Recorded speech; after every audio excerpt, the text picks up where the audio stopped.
السلام عليكم يسعد مساكم جميعا and I would like to welcome all of you to our last workshop in summer workshop series which is going to be about strategies for writing literature review presented by Ms. Sufia Shaikh. And today we will have our lecture, our workshop until 9:30 because the session is full of information, full of details, and we're expecting many Q's and A's. So welcome again, and Ms. Sofia, if you're ready, the floor is yours. Good evening, everybody. This is welcome, and this is Sufia Shaikh speaking. And wow, the numbers are seeming to be going up. Okay, today we have a full pack session. There's a lot of slides to go through, inshallah, and we will be trying to answer as many questions as possible, but that will be at the end of the session. I will be asking you questions in between. So please be ready to answer in the chat boxes or to do the polls as and when requested. Okay, so let's start with the first slide, inshallah.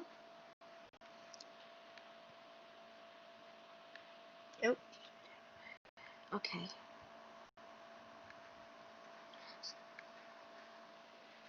I don't seem to be able to move the slide for some reason. Can you just click on there we go. Yeah, I've just tried to reset and it's gone back. Okay, so today what we're going to be covering is what is a literature review? Why is it important? We're going to touch upon some of the types of different literature reviews that are out there. We are also going to look at the literature review process, some of them anyway, and we are trying to help you step by step from the topic all the way to the conclusion, how we can do conduct a literature review. Here, we also will be looking at how to use your voice. And then finally, finally, we will be doing our question and answer sessions. So before I move on to the next slide, can everybody please just use your chat boxes and tell me, what is a literature review? So the question is, what is a literature review? What do you understand by a literature review?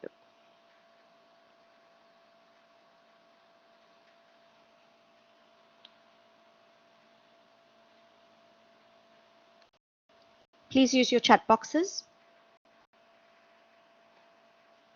Yeah. Reading the previous studies, yes.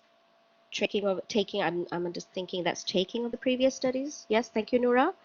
With the summary of the research, yes, good. Anybody else?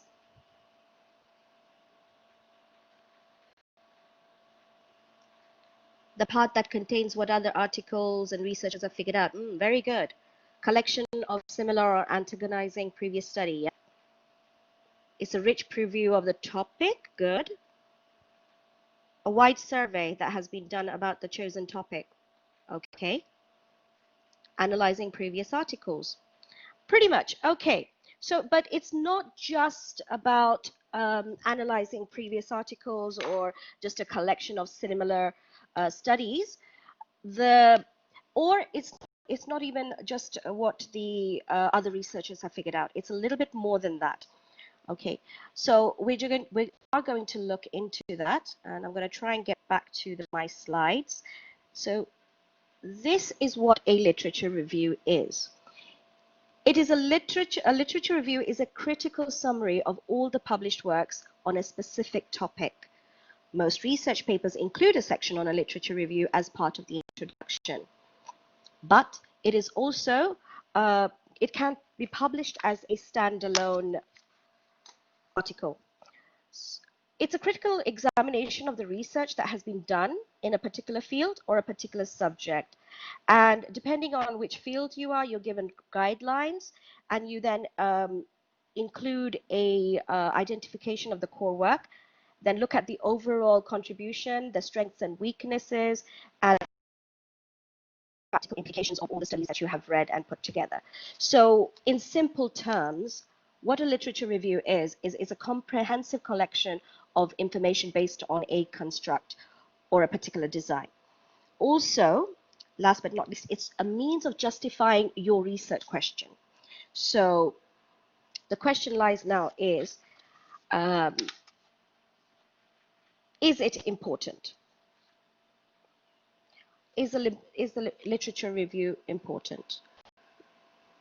Before we go into that question, I'm just going to touch upon a few types of literature review. Don't panic. I know this list looks really huge and there's lots on there, but we're not going to look at all of it. The main one that we are going to look at is the systematic review. Now, what is a systematic review?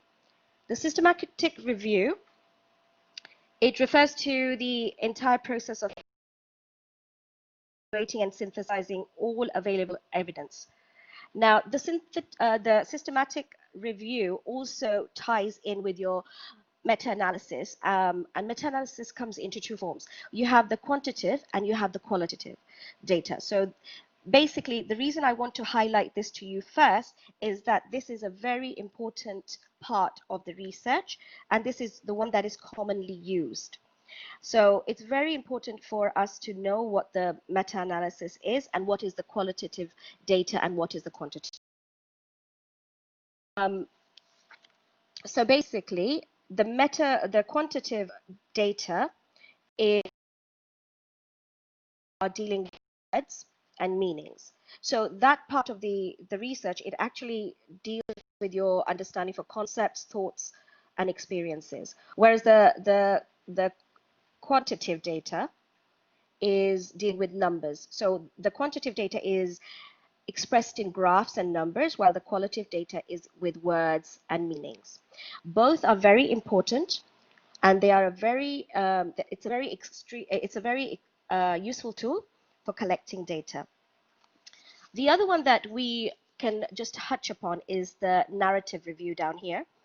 The narrative review, or traditional literature review, is a critique, and it summarizes the body of literature about the thesis topic. What the principal purpose of the narrative is to is to give the author and the reader a comprehensive overview of the topic and to highlight the significant areas of research. This sort of helps to identify the gaps in the research, and it helps to refine and define the research questions. Now, the only problem with this is that this is open to bias. So it's because it leaves it open to suggestions, because we're not very it's not very narrow and honed in. So these are the only four that we're going to look at, only because want to confuse people. The other ones that are the Cochrane review, the scoping review, these are for our medical, the science people. So it's all to do with health, and when they're conducting experiments and collecting data that way. So there's no need at this point in time to look at them. But if you do need any more information on this, or you want to go deeper in it, you can contact me, or is always running workshops. You can contact the AWC for the next future for this in more detail. So that now we can go back to our question, just I asked 2 minutes ago. Why is the literature review important? So I'm going to give you 2 minutes. Think about all the things that I just spoke to you about, and I will give you 2 minutes to think about why it is important and share your thoughts with me in the chat box. So, important. Can you please give me your comments? Thank you.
Thank you, Farah. That sounds good. To present your research idea to a professor.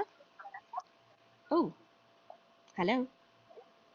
Okay, to present your research idea to a professor or a doctor, you should present them in a literature review. Good. Otherwise, they won't be accepting that of your ideas. Good idea. Good. To identify the gap in studies. Yes. Nora, thank you.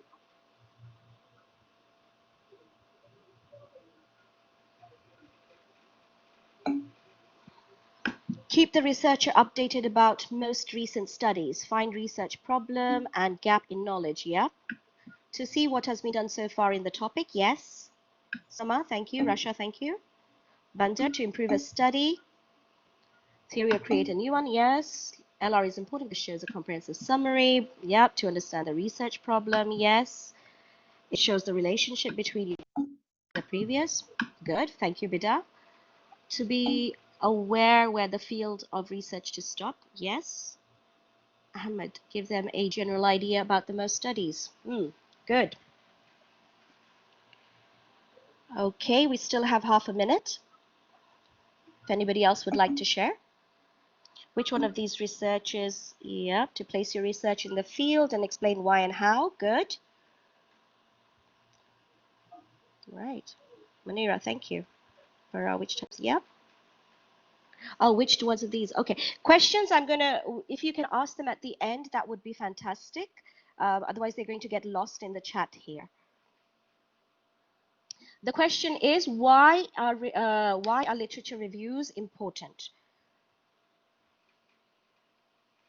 To know most writers in the field. Helps you have an overview. Yes. Okay.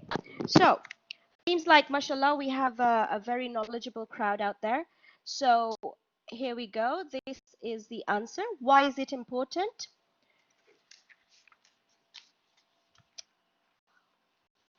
Why is it important? Because while literature review, okay, because it demonstrates your familiarity with previous research, we've had that answer, positions your study in relation to the field. So where does it sort of come in that category? So yes, we've had that. And it allows you to identify gaps. Somebody also said that. It develops the theoretical and conceptual frameworks, leads your research questions, showcases your critical thinking and research skills. And last but not least, it also stops you from having what is happening to this poor guy in the cartoon. He's lost the whole plot because somebody else has done that literature, that piece of work already. Okay, so the next thing that we're going to go on to now, so if I can get back to my slides, is what a literature review is not. Okay, so we've looked what it is. Now we're going to look at what it is not.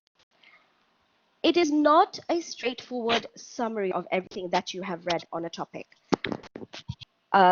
A lot of the papers that we see in our workshops is you think that you need to put down every single item that you read. You just summarize it and you put it in the paper, and you know, that's not what it is. It's not a chronological account of how research has developed in the field. We don't want to know who did what when. And it's not a bibliography that talks about the importance of each work to the reader on a larger community. Now, you do have a bibliography that will help you to select your work, which is called the annotated bibliography, but it's something very different from your literature review. The literature review, it shares some similarities with the annotated bibliography, but they serve separate purposes, different purposes completely. The literature review, it answers a particular question about a particular subject. So it is very defined in what it does. Whereas the annotated bibliography, sorry, I'm trying to, my tongue's going on itself, is more focused on the content and contribution of each individual source. So what the bibliography does is it just showcases your understanding of each of each subject or each literature article. Now, a good literature review It doesn't just summarize its sources, it analyzes it, synthesizes it, and it critically evaluates. By doing this, it gives you a clear picture of the state of the knowledge on the subject. So it shows the reader that how knowledgeable you are in that field or about your own subject that you are presenting. Okay. Now, the literature review can only begin once a topic has been selected. So you need to know what your topic is going to be, what your research area is going to be before you start your literature review. So first we select our topic, then first we select our topic, then we search and choose our literature. After the searching and the choosing of literature, we analyze and interpret it. And finally, we get to write the literature review. Now, it seems pretty straightforward. We just follow the circle, and we get to write the review. But I just want to warn you beforehand, is what it actually looks like. Okay? Now, don't panic. Stay calm. It is doable. You can do it. You just need to put your work shoes on and tighten the belt a little bit, and you'll be able to do it. So it takes a little bit of practice, but it's doable. Now, for the people who haven't yet selected a topic, we are just going to skim or touch upon how to select a topic. I'm not going to go in detail about how to select a topic. As I said, the AWC does run a lot of workshops throughout the year, so please feel welcome to contact us at the AWC, at the Academic Writing Center, and see which workshops are coming up and join these workshops. There is one on brainstorming, so which will help. Now, for the first, how to select a topic, the key to selecting, the key to successfully picking a topic is to select one that is not too broad, so that it's not impossible to do. But you have to keep in mind that it can't be too narrow, because if it's too narrow, you won't be able to find enough research to be able to conduct your research on. Now, so like I said, if you do need further information or how to do this, please contact the AWC. So let's just quickly go through this. You can brainstorm for ideas and do concept mapping on what you want to do in your chosen field. Again, choose a topic that will enable you to read and understand. Make sure that the topic is manageable and the material is available. You should make a list of the keywords, but be flexible. I mean, if you get your heart set on something, be ready to change it. Okay, define your topic as a focused research question, and then research and read more about your topic before you decide what you're going to do. And then finally, you formulate a thesis statement. Okay. Now, so this is what we're just going to touch upon about selecting your topic. Like I said, we're not going to dwell on it too much. The next one is, the next stage of it is how to search and choose literature. Now, before you start your research, what you need to do is you need to look at your topic and you need to decide that, is your research question specific? Is it focused? Is it clearly formulated? Is it well defined? Right? So how are we going to do this? We are going to define and write down the research question. Ask yourself, what is it that you are going to research? Brainstorming your main discussion points and create concept maps or mind maps. This can help you tease out the themes and the keywords. So brainstorming and concept mapping are absolutely fantastic tools to search and choose your literature. It also helps you to find out how much you actually know about the topic. Also, think about what type of material you include and why do you think that's going to help your research. Another, it's a very simple point, but it is very important. Where will you search for this information? Where are you going to go to search for this information? Is it all going to be done on the net? Are you going to go to your library? Are you going to find, other places to look for the research? Where are you going to search for the information? Also keep a track of how the searches were combined. Maybe look in the when you're looking at the other research, how, in your field, how are they searching things? How are they looking for the research? I mean, did they use connectives? Did they not use connectives? Did they combine two things together? How are they doing it?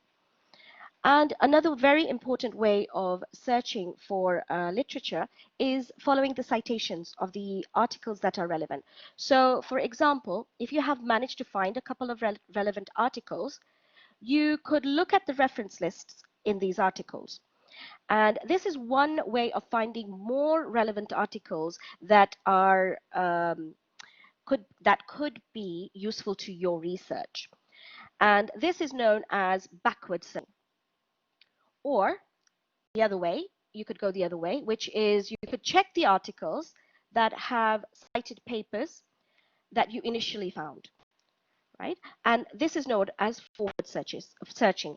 And this could help find this method could actually help you find articles that weren't accessible through your keyword search. So this is a fantastic way of actually, cutting down on the time for searching and finding things that are relevant. And all fails, ask for help. It's not a bad thing to ask for help. Ask your professor, ask your supervisor, ask your colleagues who are doing similar sorts of research, ask the university, go to your academic writing center, ask for help. They are there to help you and they will be able to help you. They'll be able to guide you in the right direction. One of the tips that I would like to give you here is that keep a record of your searches in a sort of what is called a literature matrix. Now, keeping a detailed record of your research will actually help you organize your data, and it will save you a huge amount of time and energy revisiting the literature for information. So you don't have to keep going back to the literature to find certain information. So make sure when you're reading it in the initial stages, make detailed records of it. There are lots of templates out there on the web. Just go out there, what's going to suit your own thesis and put it out. Just, set it up for you. I mean, that's a very strong recommendation that you do that because it does come in handy in the long run. I mean, it could be as a diary. You could keep it as a diary or a table. I mean, nowadays we do everything on the laptop. So just set up a spreadsheet table listing how you searched, which terms did you use, any particular techniques, like did you use truncation, adjacency, what did you use? Did you combine yourself? So keep like, sort of columns where you can sort of add things in there. And not only that, this actually could be included as part of your search methodology or strategy. And it shows the reader how much information is already available out there. So I would strongly recommend when you are doing your literature search and choosing the literature, make sure that you keep a literature matrix or you set up a table or a diary keeping a record of your searches. Right, so now that we have spoken about how we can search and choose our literature, and you've got your articles to read, what I'm going to ask you now is how are you going to analyze and interpret your literature? Again, I'm going to give you 2 minutes, so please respond, think about it. How do you analyze and interpret the literature? And please use the chat box to share your thoughts with me.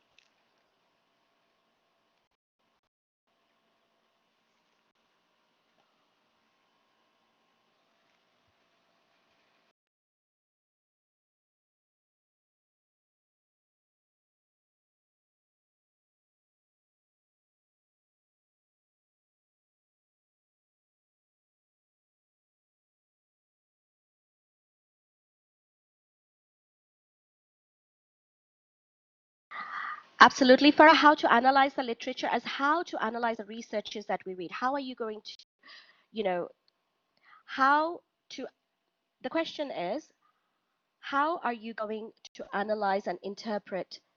How do you analyze and interpret the literature? How do you analyze and interpret the literature?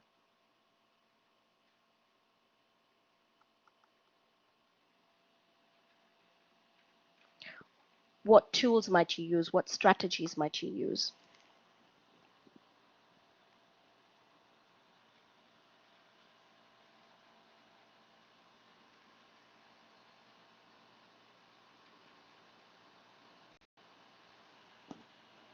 Read the abstract first, yes.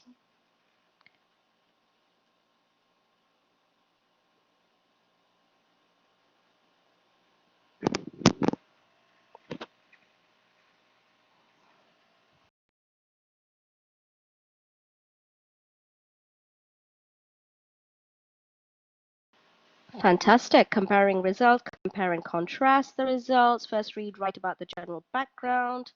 Yep. Then go to specific points. Yes. Start from general idea, then go deep. Yes.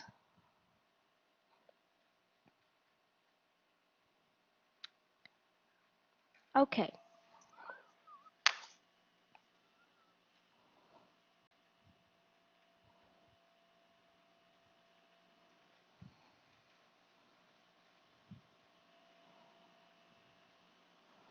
So, without further ado, I keep forgetting. Right.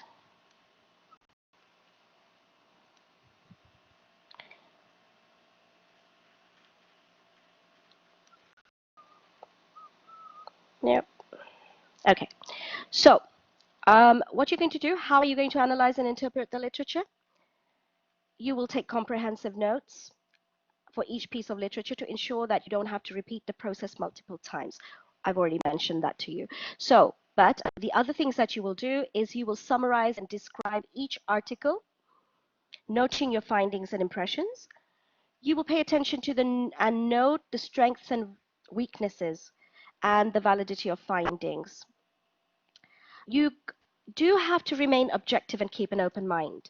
You have to try to extract unique concepts that are key to fully understanding the topic. And as mentioned in the chat, look for points of comparisons between the articles. Also, you have to be very careful to represent both sides of a contentious idea. Contentious meaning controversial, debatable, something, and you have to make sure that it is balanced. Right. Also, you have to be aware that researchers may favor different methods, like some might like the quantitative or the qualitative studies. So you need to be able to identify which method was used. Also, another little tip here is consider work that can contrast with your theory. So it's something that is opposite to what you are trying to prove. So that's a very good sort of strategy as well. So it kind of like helps your own research in that way. So now we are ready to write our literature review. Or are we?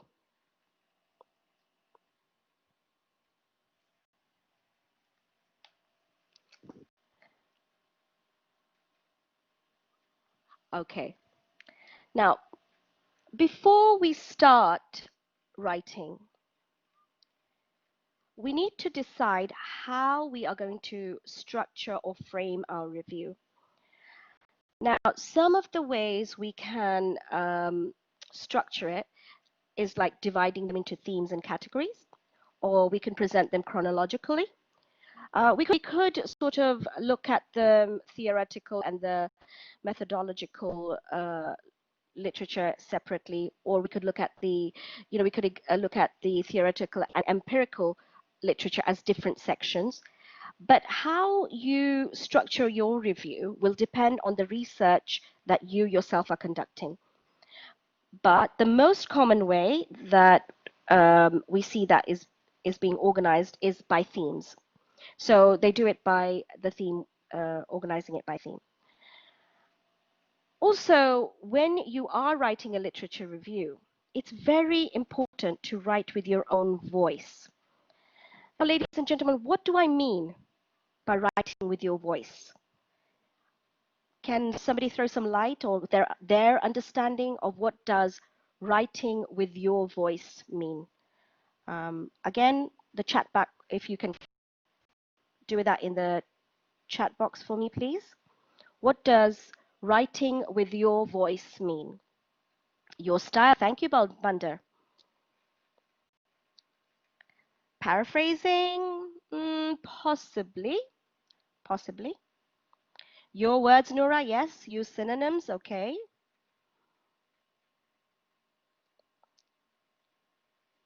Okay.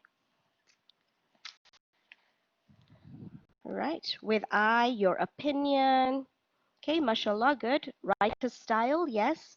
From your own, yes. Fantastic, Sajida. Right, here we go. So, what is writing with your own voice?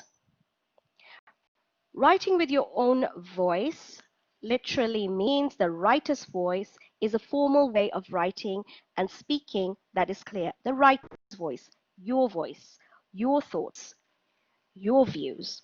Okay, so it should be clear, straightforward, and professional.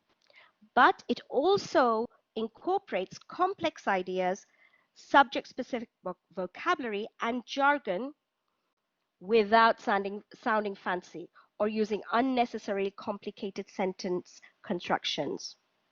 Okay, allowing your voice to be heard will make your argument come through clearly. So yes, it's your voice, but in a very academic and professional way. Now, the next bit we're going to go through now is the literature review structures, right? Now, how do you structure your literature review?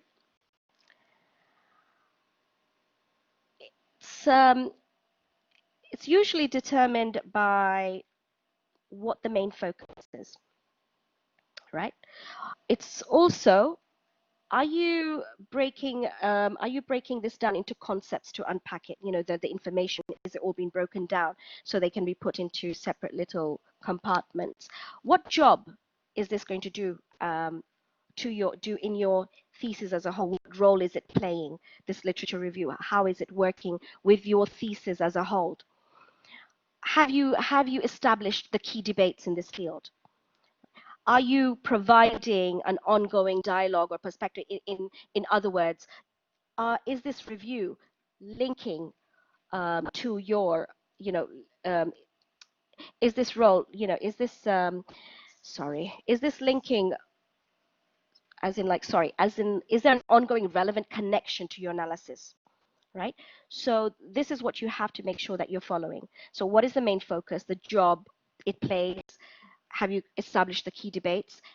Is there a link between what you're saying and what your final conclusion is going to be, or your research is going to be? And have you identified the gaps in research? The other thing is that it also follows the same structure as a thesis. Within the literature review itself, you will have an introduction, you will have a main body, and you will have a conclusion. So this I'm not going to go in too much depth. As mentioned before, please do contact us if you do need to see how this goes and in what way we can help you with this. Right, so now what we're going to do is, I think we will go straight into our next task. Okay, so I'm going to quickly check if you guys are all with me. Now, when we are structuring our lit review, so first we structure it, and to write it, we have to build an argument. And no, I don't mean an argument with our friends or family, okay? So please don't go and have an argument with somebody just to write your literature review. That's not what I mean. Quick check. The task, I'm going to give you a piece of writing or piece of literature to read. And what I'd like you to do is answer the questions. Now, can you please just tell me, is this readable on your screen? Are you able to read it? Or do I have to change over to the PDF version for you to read? the questions that you are going to answer is, how is this organized? Is it from specific to general or general to specific? Also, how are the sources in each paragraph presented? Are they separate? Are they presented separately or as a group? Okay. So can I have some messages, indication as to whether you can read it? Okay. So I'm going to give you 10 minutes for this readable. Fantastic. Great. Okay. So if you guys can please, ladies and gentlemen, if you can read this and answer this question, you have 10 minutes to do that. And also, if you can, if you tell me the answer to, if it's separately, how, give me the proof for it, evidence for it, and if it's as a group, how. So I want you to sort of like maybe point out whether it is or not. Okay, so I know, mashallah, some of you guys are very, very fast, but for everybody to be able to participate, I will give you like between 7 to 10 minutes. Okay, thank you.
Okay, the question is, how are the ideas structured? They are structured. The question is, are they specific to general or general to specific?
Okay, the people who have already finished answering the first two questions, please also highlight how.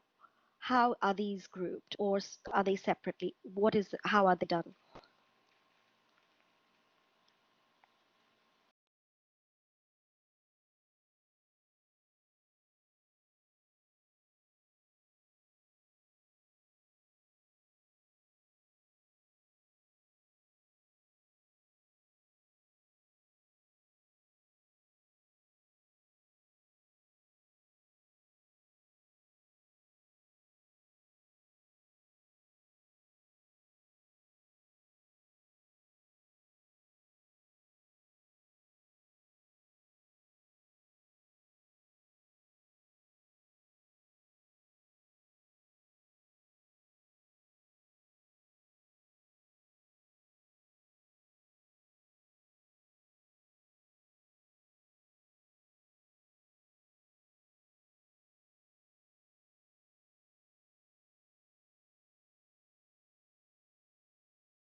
It's really nice to see all these people that replying.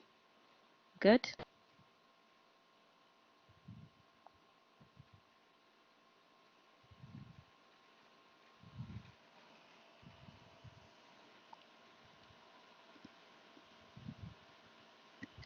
Fantastic. Okay.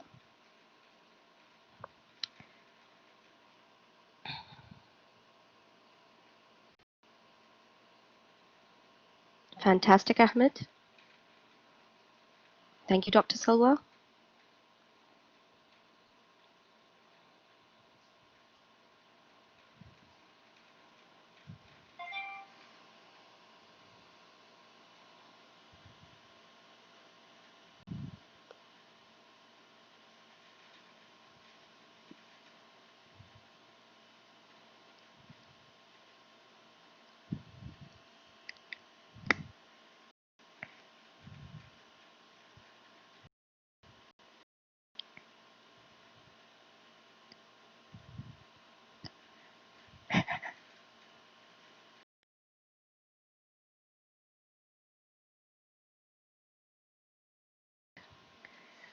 Great stuff. 1B, 2B. Fantastic. Fatima, general to specific. Very good.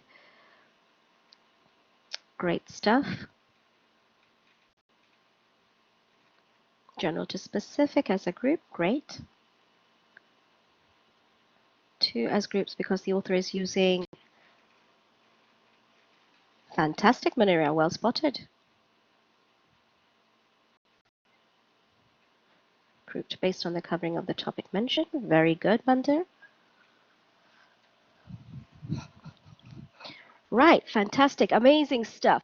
All right, so yes, mashallah, again, very, very good and lovely response. Right, so yes, it is. It's general to specific. And it is as a group. So how are they grouped? They are, what are they grouped by? How are they grouped?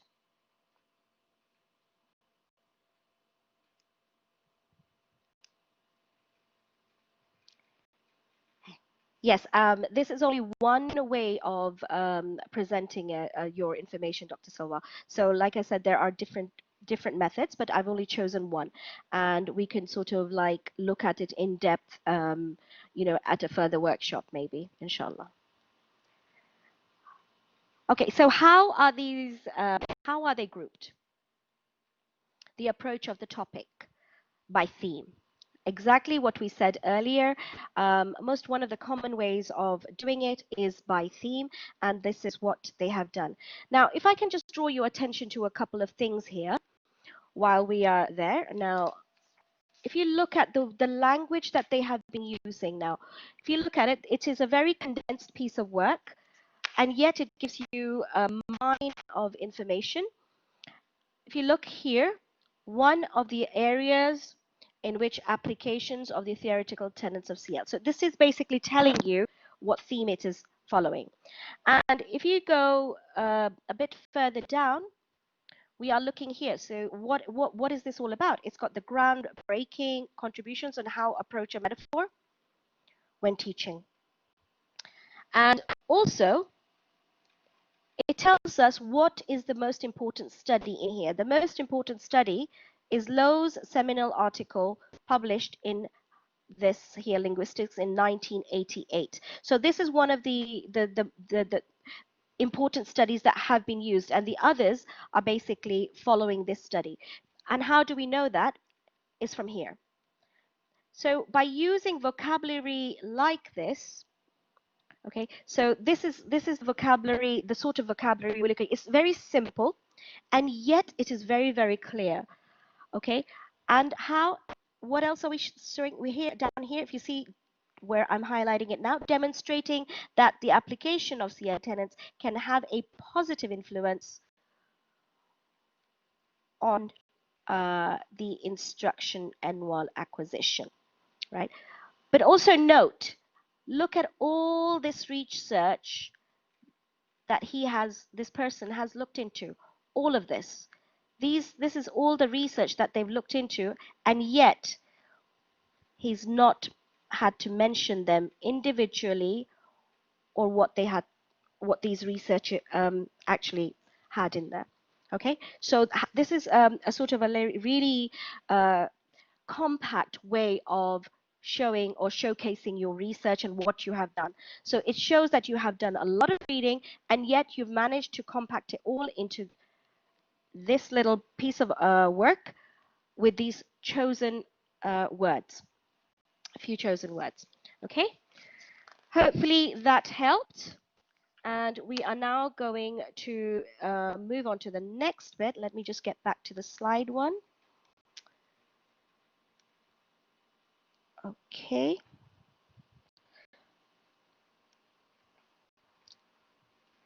Right. So when we're talking about the literature review, if you can imagine a funnel, what is a funnel?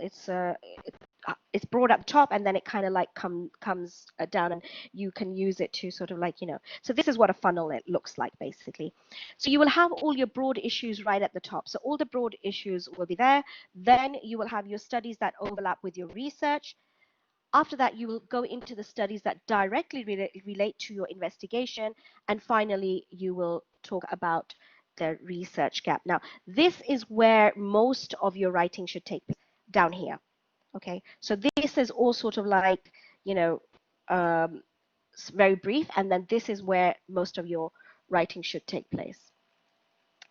So hopefully that is clear up till now. Now, let's go on and see how we are going to look at an argumentative literature review. How do we write one? What is an argumentative literature review? So if you can take a moment to just read that.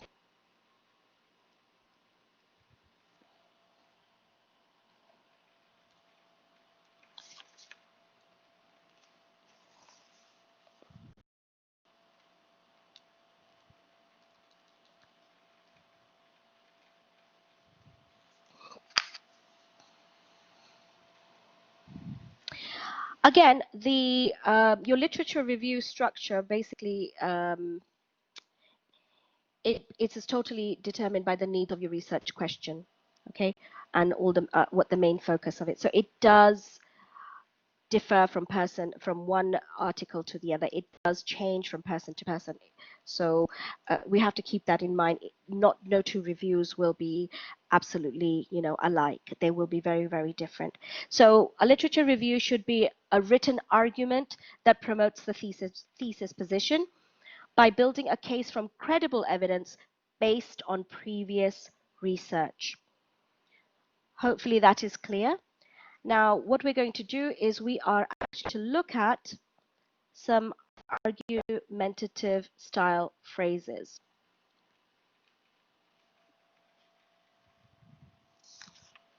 Right?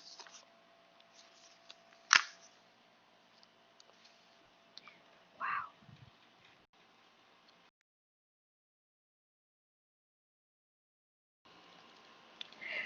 So, if you can use these phrases, these are some phrases that you would be able to use to make an argumentative style. So the limitation of green study, this extensive survey. So if you would like, you can take a screenshot of this actual page, because I don't know if we're actually sharing these slides at this precise moment. So if it would help you, please do feel free to take a screenshot of this particular slide.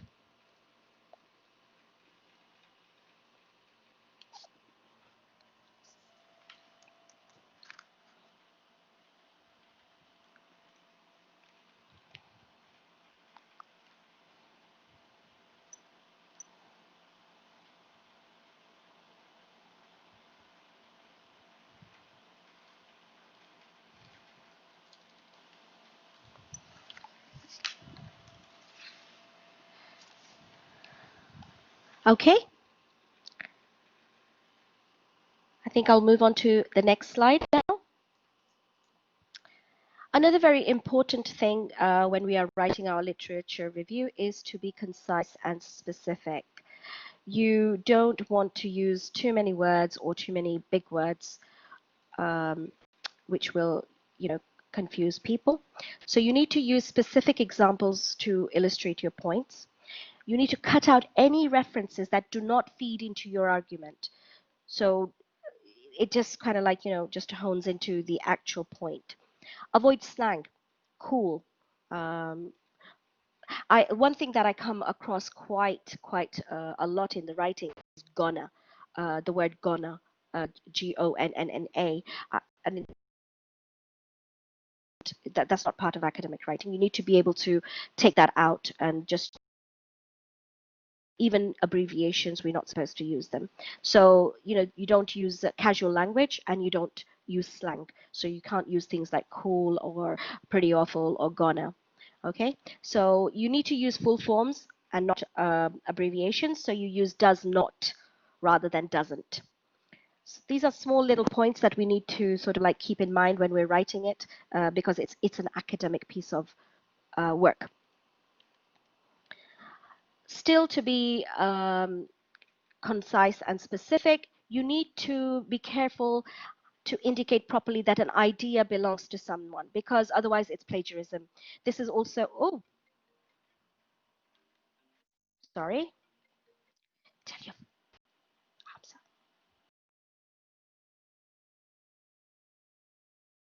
sorry about that. Seems to have a little bit of a glitch over there. Now, you have to make sure that it it is very you give the credit to the person who is saying it. So if the idea belongs to someone, you need to make sure that you are mentioning this in your writing, and it's quite apparent to everybody. For example, here it is important to take something into consideration. Go, but we don't know, is this your idea or is it Gao's idea? But here, if you look at the second one, according to Gao, it is important to consider, right? Also, it might be something very slight, but you need to make sure that the information that you are providing is accurate. Okay, now here, John finds no evidence of reactivity, but we don't know that. You don't know what John, you can't verify that. You can't prove that to be in any way. So here, if you look at the second two examples, he cited in Stratford that there was no evidence. So now, if somebody wants to question it, they can go and look in this book, in Stafford 2013 literature piece, and see that John has said there's no evidence of reactivity. Okay, so it's very, very important that you follow these small but very important rules when it comes down to actually making references or putting forward someone else's opinion or idea, or even what they're saying.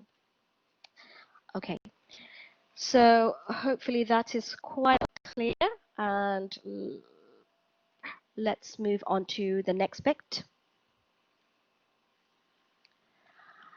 Here are a few more tips on how you can write with your voice.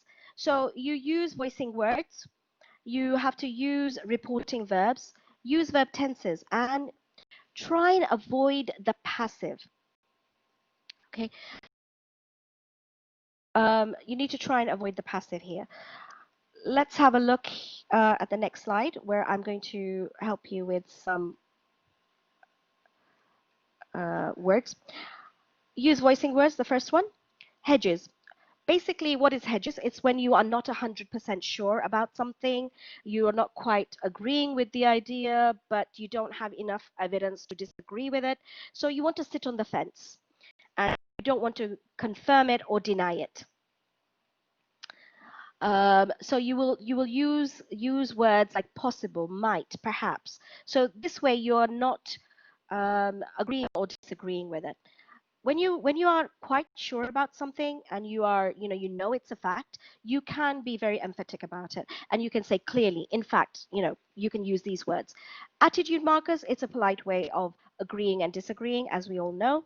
And also punctuation, we can use lots of punctuation to actually speak for us and put the words and give emotion to the words. Also, ways to sort of remind the audience or the reader about some things, or maybe get them to hypothetically start questioning it and think forward. We can use these sort of rational markers so they can start preparing in their brain where is this going, or yes, this was done before.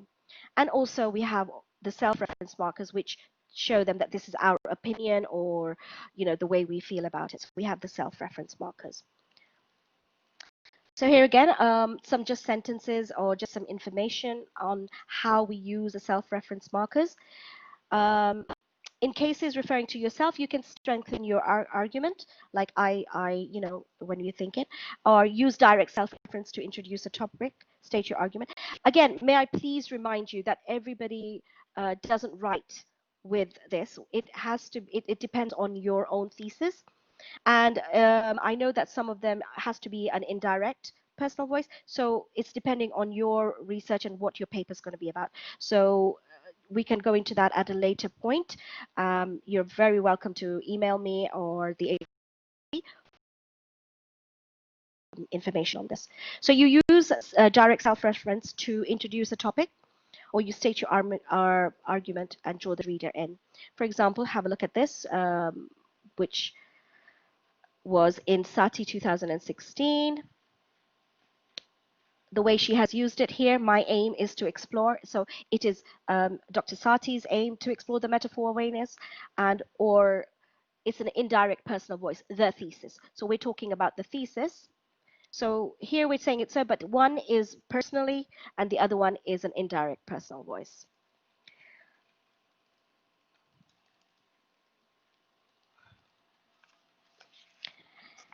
Moving on is how do we use employ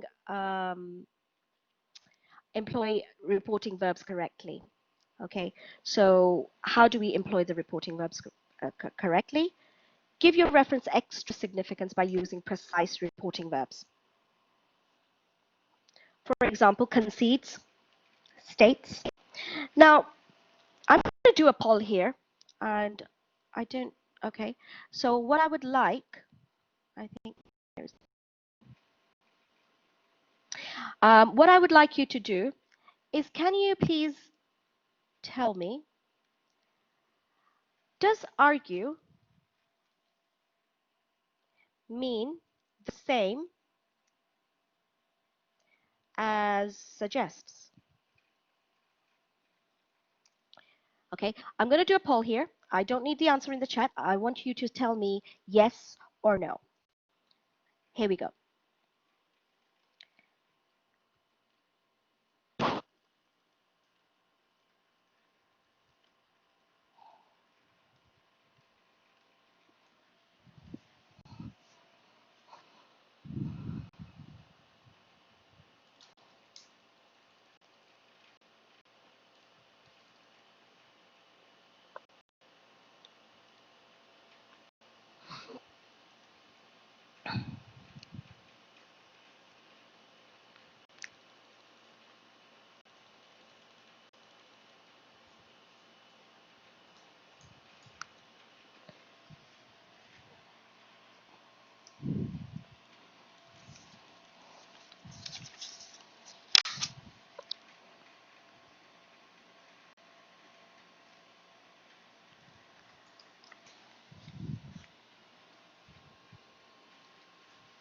Anybody else would like to take part in the poll? Does argue mean the same as suggests?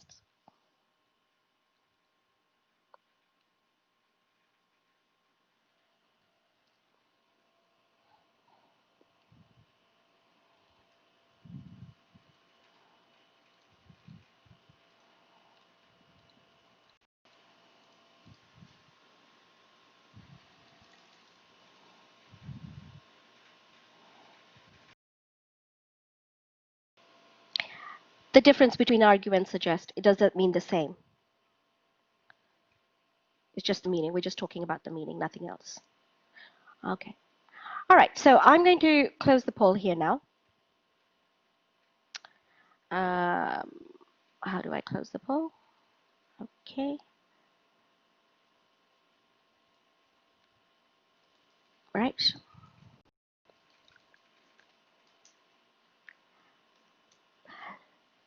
So for those of you, I'm just going to clarify it as well. Argue is when is not the same as suggest. Suggest is a suggestion, or when we are talking about something like, you know, they don't mean the same. So you'll have to look it up, and you need to sort of make sure that whichever words that you are using actually mean what you're trying to say, because it could really change the entire meaning of your sentence if you do not put the right word in. Okay, so you have to be extra careful when you are putting these words in. So argue and suggest or points out, they're all three different things and they mean entirely different things as well. Okay, so now select the verb based on your interpretation of the author's stance. Does he strongly agree it? Does he deny it? Or is he more tentative about it? Do not use non-academic or weak group says, states. Okay, you don't use these words. You don't say says, states, believes, or assumes. You will use words like argues, suggests, or points out. Right, so we're going to move on to the next one.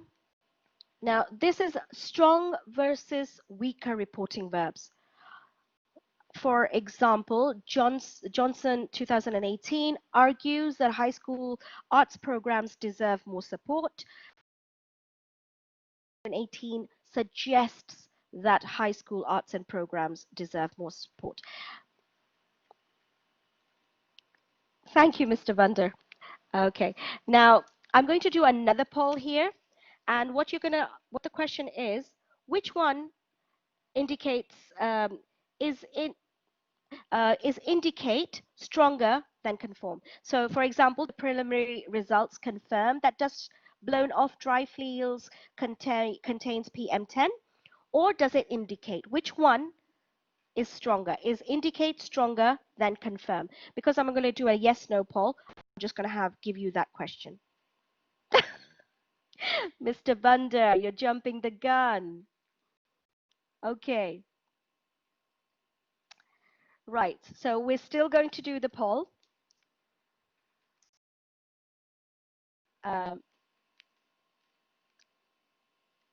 Okay, I have to get back to the polls. Right. So everybody, it's going to be a yes or no choice. And perhaps we're going to look at stresses and notes. So is notes stronger than stresses?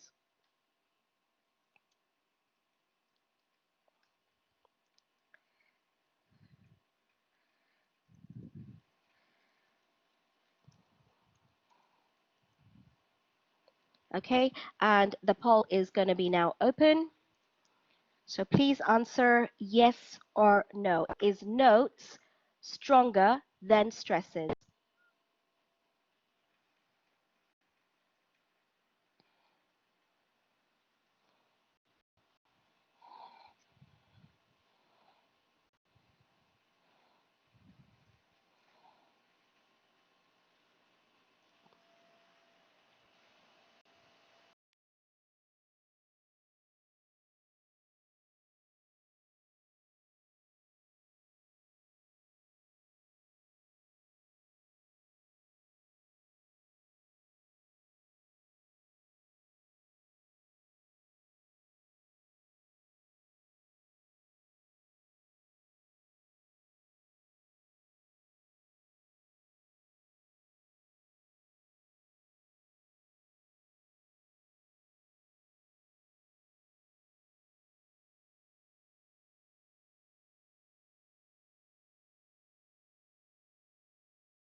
Okay. Would anybody else like to reply? Would like to take the poll?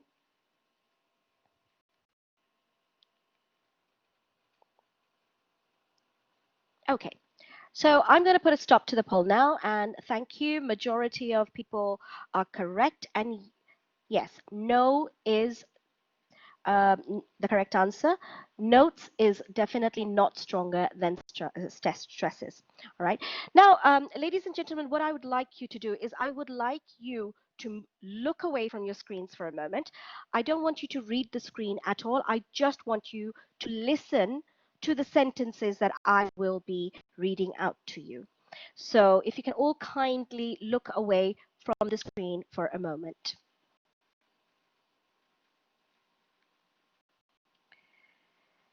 Right. The first sentence I'm going to read out to you. Please listen carefully. The participants were surveyed by Jones. No cheating, please. The participants were surveyed by Jones 2002, and it was found that everybody loved ice cream. That is your first sentence. The participants were surveyed by Jones 2002, and it was found that everybody loved ice cream. Now, think of that sentence, and now I'm going to tell you another sentence. What I would like you to do is keep in mind the first sentence and listen to the second sentence, then tell me which one was easier to understand. So the first sentence you've heard, the second sentence now. Jones 2002 surveyed the participants and found everybody loved ice cream. Jones 2002 surveyed the participants and found that everybody loved ice cream. I'm going to do another poll, and yep, it's a very handy tool, especially when I can't see anybody. It's going to be which sentence was easier to understand? Basically just one or two, right? Which sentence was easier to understand? Please hold, guys. I'm just setting up the poll for you guys. Just one moment. Wow. Here's fantastic stuff. I love it. Right. Okay. So the poll is there now. Please give me your answers in the poll. Was it one? Oh, we don't have one or two. Okay. Yes is one and no is two. All right. I know. I'm sorry. I just didn't know how to change it. So my apologies. Yes is one and no is two. Please give me your vote. So yes is one and no is two. In the poll, please, in the poll. Yes is equal to one and no is equal to two. Absolutely. Okay. My apologies. I did not put one and two. I'm so sorry. Okay. Yes is one and no is two.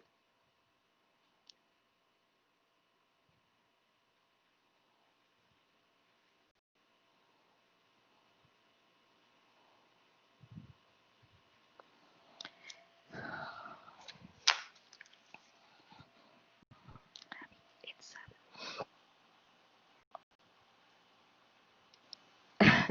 quite a few people changing their minds.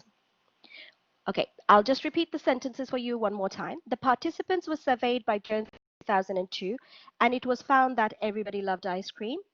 That's one, which is yes. And Jones 2002 surveyed the participants and found that everybody loved ice cream. That's two, which means no. So which one is which is easier on the ear? Is it one? Yes. Or two? No.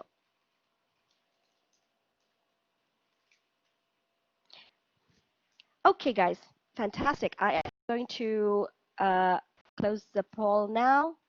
Oh, people are still doing it. Okay, carry on.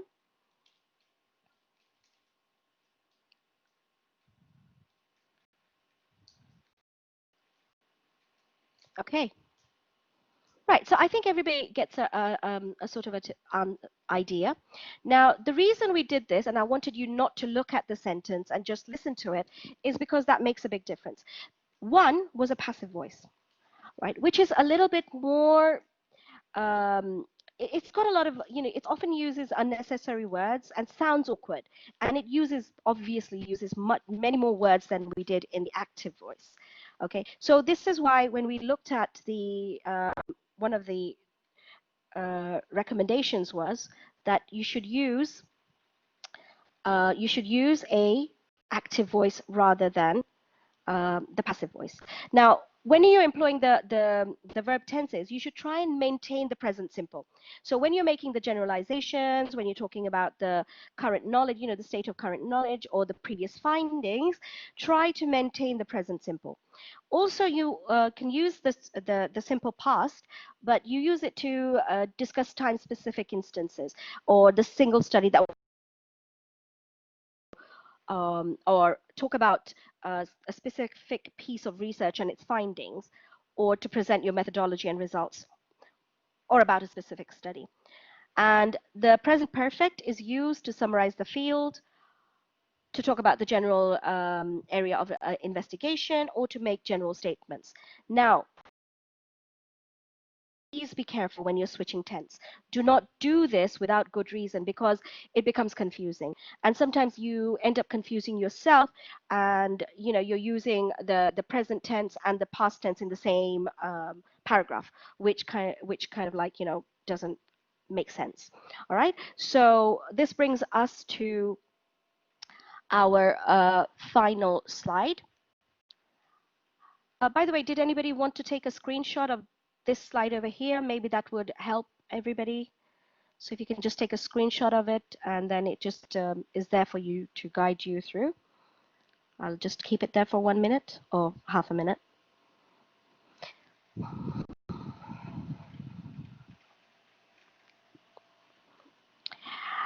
Yes, usually, but I don't think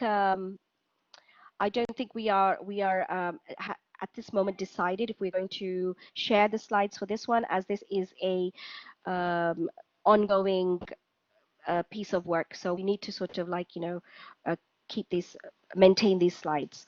So if you'd like to take a screenshot, this is the one of the important slides that you would be able to use for your references from time to time.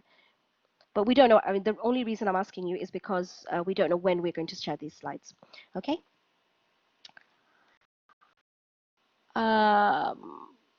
Right. Okay. Please repeat the point. The point of switching tenses, when you switch tenses, you have to be careful. These are like, you know, the reasons you switch tenses. Like, for example, when you are talking about how you presented how you did your research, you might talk in the simple past, because then your data has been.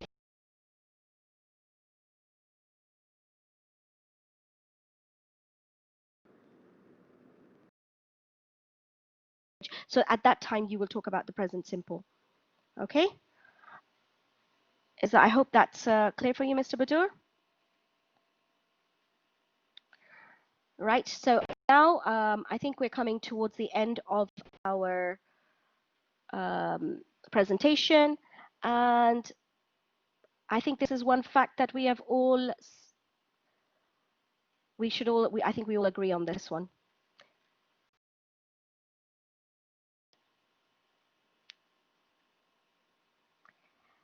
Okay, these are the references. Now, for people who want to go in detail about the literature review and find out more, this is one of the books that have been recommended, the Machi-Lawrence one, which is Machi-Lawrence one. My tongue is now twisting itself. It's called The Literature Review, 6 Steps to Success. So this is quite a good book if you are interested in sort of like looking in depth of how to do it and get the 6 steps quite easily. Okay. As I said, there is a lot of information out there on the web, and these are some of the websites that have been used. And last but not least, any questions? All right. I would like to thank Ms. Sufia for this wonderful, informative presentation and workshop, and I really enjoyed it. We all enjoyed your presentation, and thank you all for attending this workshop. And please, we still have time, and here is the link for your evaluation and to get a certificate. And let's open the floor for questions and Ms. Sofia is ready to answer your questions. If you have questions, you can either type it in the chat or open your mic and ask your question. Most welcome. There's a lot of thank yous. Thank you very much. Thank you very much for that. It was a pleasure doing this presentation as well. Thanks to Dr. Rawad Sati, who, absolutely helped me with all of this. And thank you. This would be nothing without the audience out there. So brilliant. Thank you, guys. All right, ladies and gentlemen. Go ahead. I think we have a question from Bandar. Okay. Go ahead, Bandar. Yes, hi, how are you? Alhamdulillah, good. How are you, Mr. Bandar? Yeah, thank you, good. Thank you for asking. I would like to ask you if you can give us a little bit or a piece of advice about writing a research proposal. Right. Sorry, what is the question? If you can give us a piece of advice about writing research proposal. About writing a research proposal? Yeah. What sort of, like, how do you mean? Because I mean, when you're writing a research proposal, there's going to be a lot of should we follow the same structure on literature review? Can you follow the structure? Yes, you can. I mean, the one of the main things about doing any kind of research or a proposal is a very important step is brainstorming or mind mapping concept. Basically you can put out on paper what you know and what you need to find out. So that it would be the first step towards doing any proposal, research, anything at all. We should then cover all literature review about a specific topic and then try to find a gap in research and cover it in our research proposal. When you're doing a proposal, you probably already have an idea of what you want to do your research in. So you would go for the sort of same, you would look into, just like you're doing a literature review, you would at that time do the annotated bibliography style more than that. So you would then look into different research, put it down, and then do a mind mapping and come up with your proposal as to how and what you want to do. Okay, thank you. Is that okay? Yeah. Please do access the Academic Writing Center for further details on that. I'm sure we can help you. I hope Dr. Basim can share the slides via the website if they can. Inshallah, at some point we will, but not right at this this point. I don't think we'll be sharing the slides as such. Thank you. Thank you, Mr. Bandar. Okay, any more questions? I'm trying to read them here. My question is, do I have to put the source at the beginning of each sentence always? No, you don't. It depends on how you are wording it and, what you're actually trying to say. The source doesn't have to always be at the beginning of a sentence, no. Hopefully that answered your question.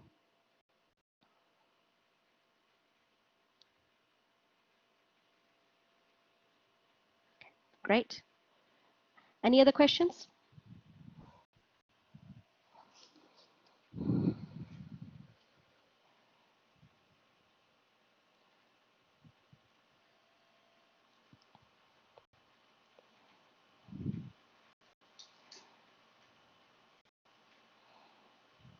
Thank you. Thank you, everybody.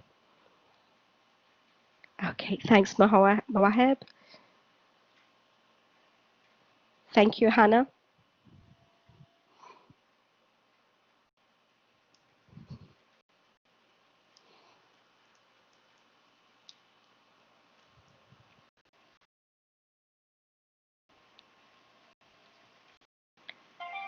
Thank you.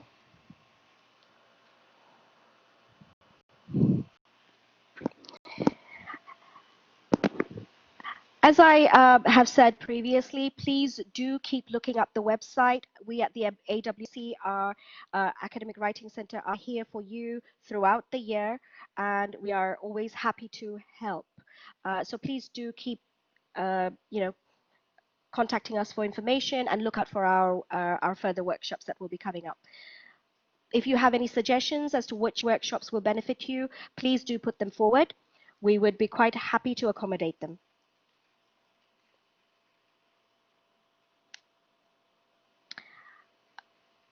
Right, May, thank you for, I have a question about theoretical framework.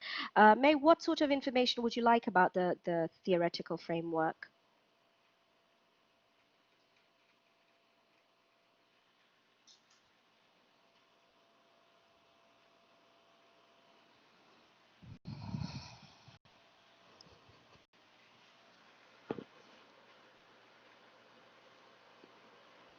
Thank you, Hannah Zainab.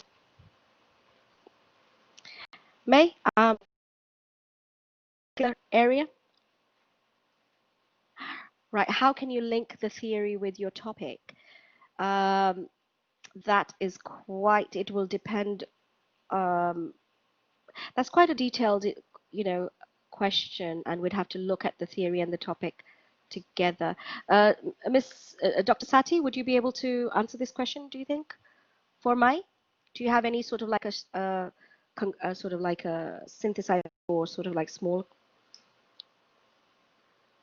Yep, as I said, it's quite a detailed answer. So May, in the holidays as well, so you can book a consultation and we'll look at your issue and discuss it in detail.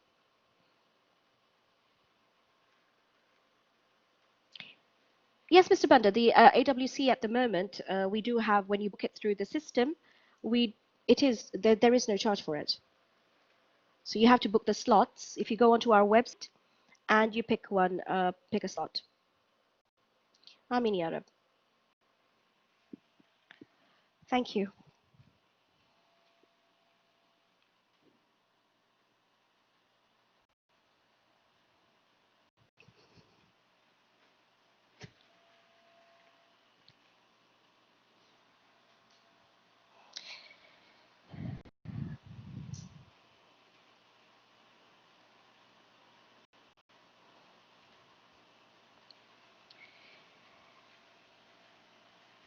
If you contact the AWC, please, we might see, the PowerPoints will not be available just yet, but maybe at a later date.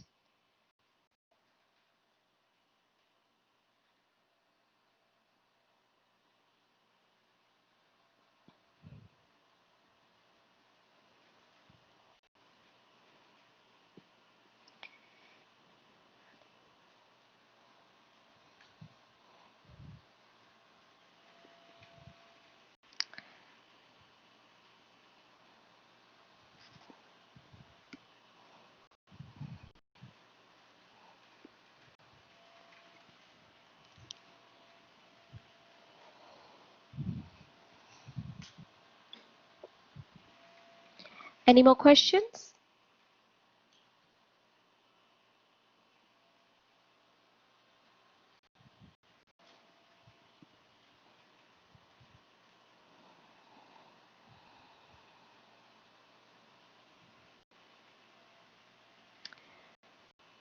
Okay, Mr. Nader, please do book an appointment with the AWC.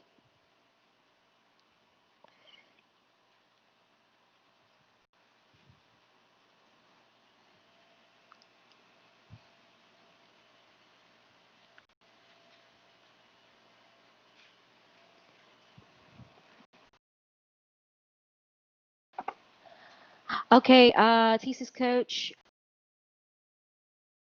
from the department answer Mr. Bender. Thesis coach for graduate students and faculty members only, or can we as non-KAU?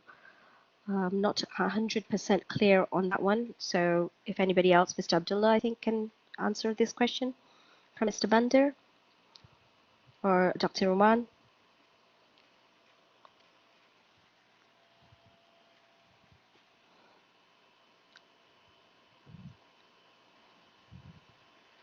Thank you, Sarah, my colleague.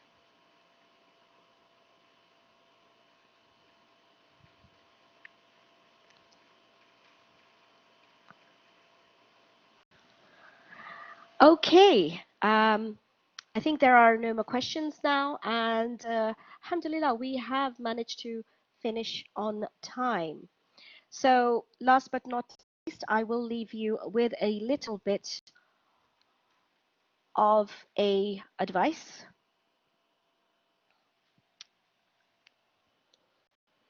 But if there are any questions, we are still here.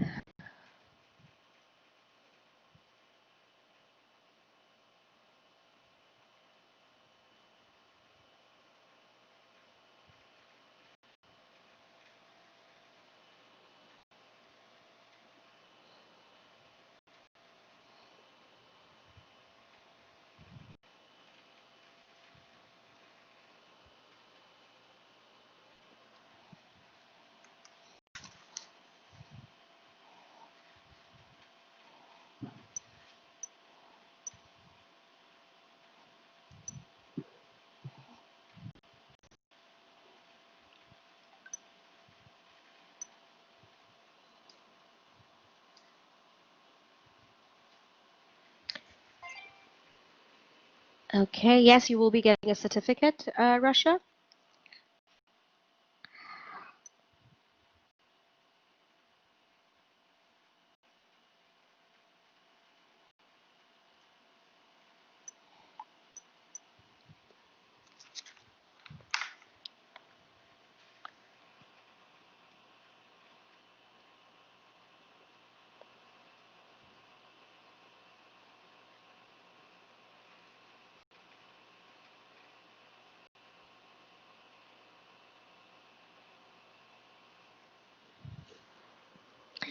Thank you. Thank you, ladies and gentlemen. Thank you, Mr. Bunder. It was lovely to have you in all our workshops. Thank you, Mawada.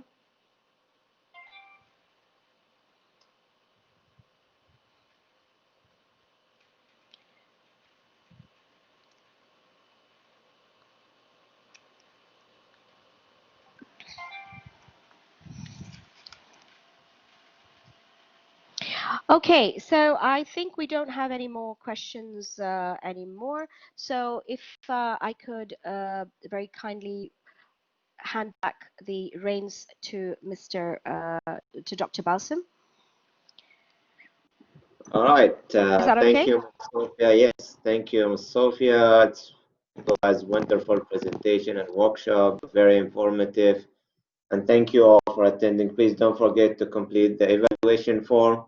And we hope we'll see you, inshallah, soon, inshallah, next year. Our services are still available for KAU students. You can book appointments as Dr. Rawan provided the link here for our writing center. We can also, I'm going to share it with you right now and put in the evaluation form. And whenever you have if you need any writing consultations, anything about academic writing, we are here to help you. Inshallah, starting from next year, we will launch our new services for community service for those who are not KAU members. And we are happy to serve both actually KAU and non-KAU members. Thank you all. Enjoy the rest of your evening. And we hope to see you, inshallah, soon, bidnillah. Thank you all. Yes, you can. You can visit our website. You'll get all information, and she can also provide you with her email address, so you can contact her. And if you need any information about the literature review presentation, you can just contact her, send her email. And also all of the information about our staff is available online on our website. Thank you all and enjoy the rest of your evening, and we'll see you inshallah soon.